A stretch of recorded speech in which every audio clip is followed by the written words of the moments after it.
Hello, this is Jack Armitage presenting our paper Sculpting Algorithmic Pattern, Informal and Visual Spatial Interaction in Musical Instrument Design by myself and my co-authors, Thor, Magnusson and Andrew McPherson.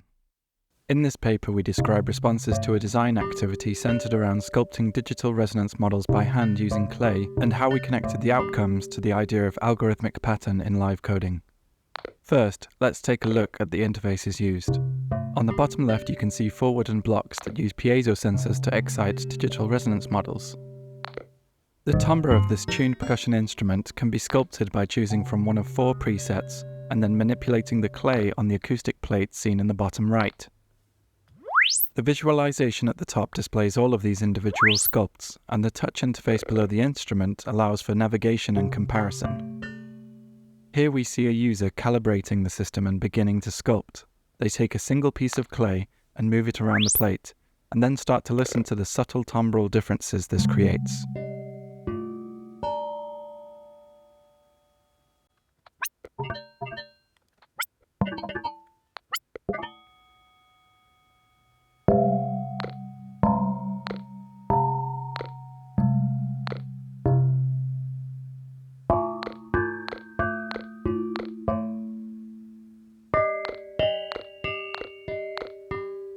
Over a 1-hour period, 26 digital luthiers, violin luthiers, musicians and other creatives were taught how to use this system and carried out 3 technical and creative tasks.